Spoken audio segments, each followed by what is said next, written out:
Okay, so you have set up all your accounts and linked everything. I think it would be a good time as any to show you around the Google Ads interface. This will just be a quick overview of what's to expect when running ads using this platform. If you have ever visited Disneyland, this episode will be a little like riding on the train that takes you on a tour around the park, showing you the major attractions. Just like the train ride, it won't take you to all the locations and have you meet all the Disney characters. This episode will not go through every section of the interface, and we don't need to. I will cover the bare essentials and leave all the little details for when we actually run ads, as it would be more practical that way. So let's hop on board the Google Ads train and start saying zippity-doo-dah, zippity-yay. My oh my, what a wonderful day. Plenty of Google secrets heading our way. Zippity-doo-dah, zippity-yay. Lady Luck is on our shoulder. It's the truth, it's actual, everything is satisfaction. Zippity-doo-dah, zippity-yay. Wonderful feeling, let's make money. Hey, if I'm gonna be the only one saying, then I'm gonna stop. So, this is the dashboard, and because it is brand new, you won't see any data on it yet. As you start building out your campaigns, you will see more and more options that give you details of the ads you are running. I will show you some examples from one of my own Google Ads accounts so you can see what the format will look like.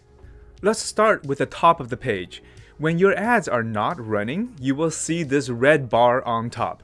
The first time I saw this, I thought something was wrong. But no, it's just a way for Google to remind you that you are not currently paying them money. That's why it's red and a warning. The search icon is used to find your campaigns that you have ran in the past. So being very organized with how you name your campaigns will become important.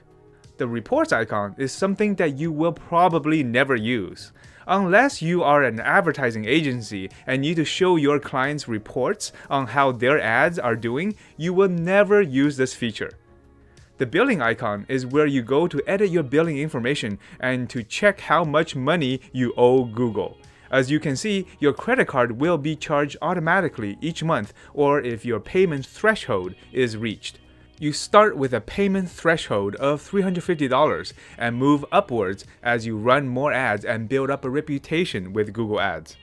The bell icon will show you notifications that Google have for you. Most of these notifications are just Google telling you to increase your budget when you have reached your daily budget. It is the most useful when it tells you which ads you submitted were denied so that you can fix it and submit it again for review. The Tools and Settings icon is one of the most used features in Google Ads, so you want to get comfortable here. In fact, this is the place where you will start out each time you create a new ad campaign. The three options that you will use the most under Tools and Settings are Keyword Planner, Audience Manager, and Conversions. Keyword Planner is a tool that helps you find keywords to target. It's helpful because it will make suggestions on related keywords to help your brainstorming sessions more productive.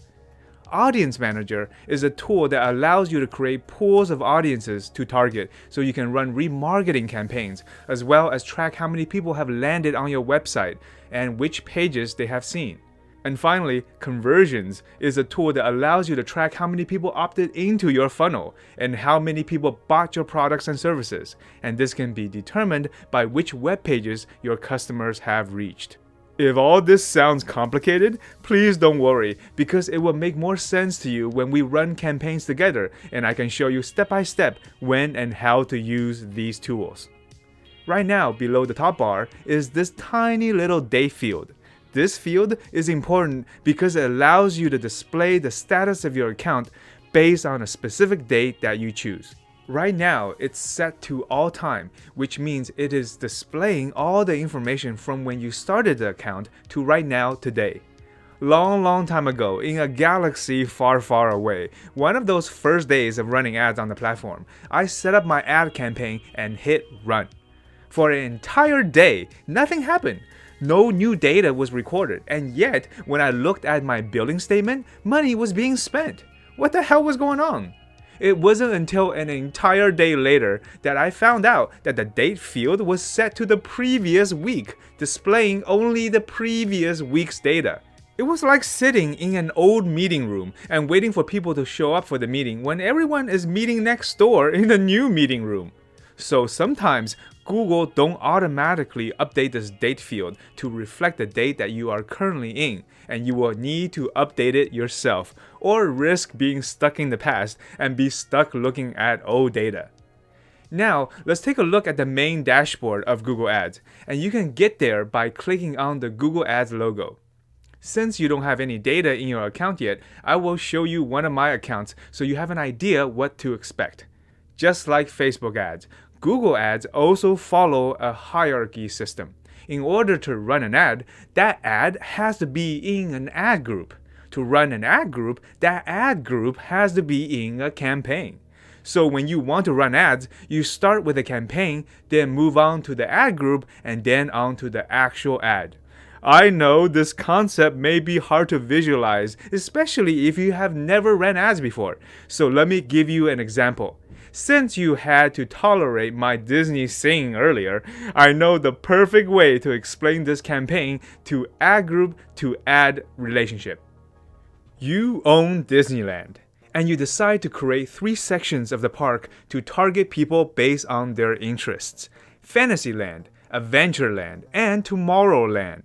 These are your ad campaigns.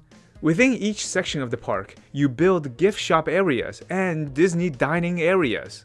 That means Fantasyland has its own dining area, Adventureland has its own dining area, and Tomorrowland has its own dining area. The dining areas and gift shop areas are your ad groups.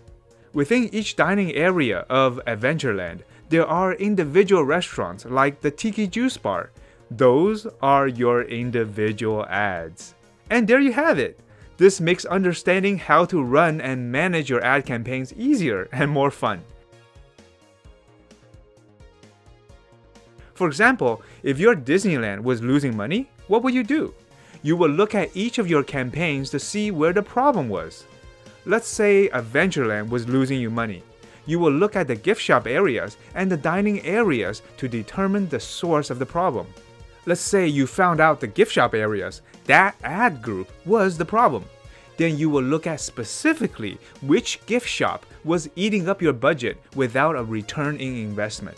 Oh, it's the shop selling Mickey Mouse hats that's losing you money. That specific ad is not getting any clicks. So you will pause that ad from running, basically shutting down that specific gift shop. Now let me ask you a question. Are you in the mood for some roleplay? Let's pretend you are the owner of Disneyland and you just found out your park was losing money. How will you manage this theme park business? In the next episode, we will put this scenario into practice, have some theme park management fun while learning more about the Google Ads dashboard.